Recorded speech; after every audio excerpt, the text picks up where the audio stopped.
और इधर यूपी के एक मंत्री आजकल नीरव मोदी की राह पर चल पड़े हैं, जिनके कारनामों से बैंक हलकान हैं। कौन है वो मंत्री और क्या है पूरा मामला, देखिए इस रिपोर्ट में। यूपी के नीरव बने नंद गोपाल नंदी। मंत्री नंदी पर लोन गबन का आरोप, फर्जी कंपनी के नाम पर करोड़ों का लोन, चुनावी हलफनामे में भी दी झूठी जानकारी।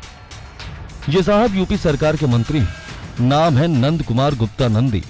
इन्हें आजकल नीरव मोदी की उपाधि मिल रही है। साहब सूबे के स्टाम्प और नागरिक उड्डयन मंत्री, बसपा कांग्रेस की शोभा बढ़ाने के बाद आजकल बीजेपी का झंडा बुलंद कर रहे। इलाहाबाद दक्षिण सीट से विधायक बने।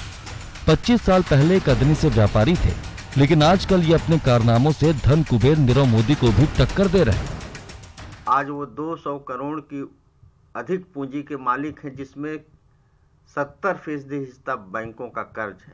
सिर्फ एक bank state bank of Jammu Kashmir से 65 करोड़ लिया।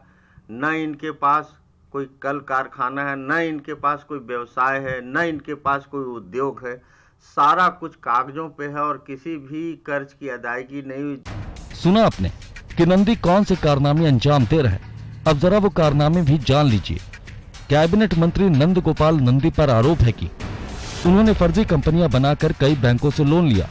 जम्मू कश्मीर बैंक से नंदी राम इंडस्ट्रीज के नाम पर लोन, नंदी एग्रो प्रोडक्ट्स और जानवी सेल्स के नाम पर 65 करोड़ का लोन, बैंक ऑफ बड़ौदा से अन्नपूर्णा ट्रेडर्स के नाम से 4.5 करोड़ का लोन, करेली के यूनियन बैंक ऑफ इंडिया से 15 करोड़ का लोन लिया।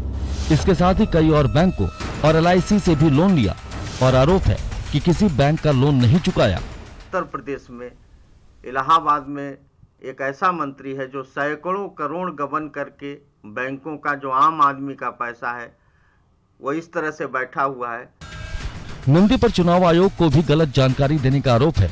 2017 में विधानसभा चुनाव लड़ते समय नंदी ने जो हलफनामा दाखिल किया है, उसके मुताबिक नंदी पर बैंकों की 59.41 लाख की देनदारी है, जबकि पत्नी पर कुल 2497.74 लाख की देनदारी है।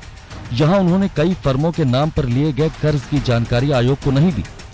सरकार में मंत्री होने की वजह से बैंक कर्ज की वसूली में बेबस नजर आ रहे हैं, लेकिन अब बैंकों ने कर्ज वसूली के लिए नेशनल कंपनी लॉ ट्रिब्यूनल में आवेदन दिया है। बैंक अब इस मामले में कार्रवाई चाह रहे हैं, लेकिन उनके मंत्री के रसूख के आगे वो भी बेबस नजर आ रहे हैं। अब देखना यह है कि योगी सरकार अपने इस दबंग मंत्री के खिलाफ क्या कार्रवाई करती है। कैमरा पर्सन संजीव मिश्रा के साथ सर्वेश दुबे, न्यूज़ 18 इलाहाबाद।